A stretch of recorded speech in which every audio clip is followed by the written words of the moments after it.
Hello, welcome to my YouTube channel আগন্তুক। আমি পিঙ্কি রায় চলে এসেছি তোমাদের সামনে আজকে আরও নতুন একটা প্রশ্ন উত্তর নিয়ে। চলো দেখে নেওয়া যাক আজকের প্রশ্ন উত্তরটা কী। তবে তো আজকে বলে রাখি, যদি আজকের প্রশ্নটা তোমাদের ভালো লেগে থাকে তবে ঝটপট সাবস্ক্রিপশন করে ফেলো আমার আগন্তুক ইউটিউব চ্যানেলটি। চলো তাহলে দেখে নেই আজকের প্রশ্ন উত্তরটা কী।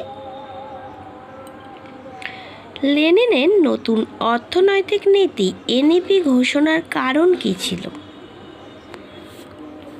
1971 খ্রিস্টাব্দের রুশ বিপ্লবের মাধ্যমে লেনিনের নেতৃত্বে মার্ক্সবাদী বলশেভিক দল রাশিয়ার শাসন ক্ষমতা দখল করে।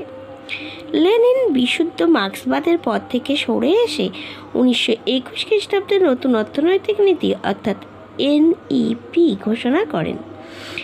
এবার পয়েন্টসে চলে আসি, লেনিনের নতুন অর্থনৈতিক নীতি ঘোষণার কারণ কী ছিল। নতুন অর্থনৈতিক নীতি ঘোষণার বিভিন্ন কারণ ছিল, যেমন এক, সংকট। বলশেভিক শাসনের প্রথমেই রাশিয়ার বিপ্লবী ও প্রতিবিপ্লবীদের মধ্যে অভ্যন্তরীণ গৃহযুদ্ধ তীব্র আকার ধারণ করে। রুশ বিপ্লব ধ্বংস করার উদ্দেশ্যে বিভিন্ন ধনতান্ত্রিক বৈদেশিক শক্তি রাশিয়ায় আক্রমণ চালায়। 2 নম্বর পয়েন্ট, সামরিক সাম্যবাদ।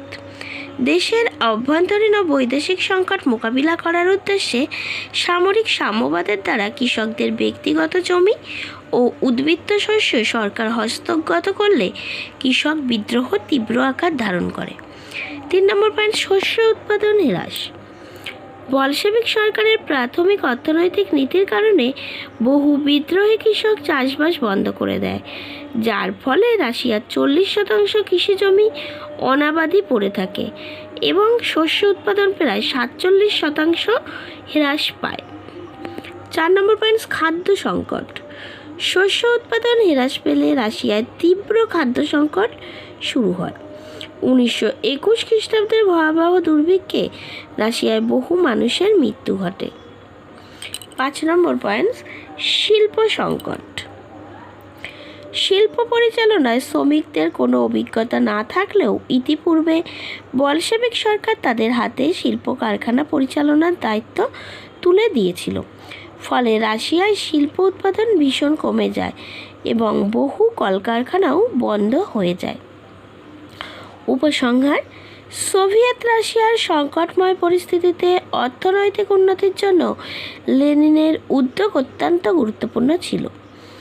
এই পদক্ষেপের মাধ্যমে রাশিয়ায় নতুন শিল্প কারখানা তৈরি হয় এবং খাদ্য সংকট মিটে যায় এবং দেশে নতুন কর্মসংস্থানের পরিস্থিতির উদ্ভব হয়।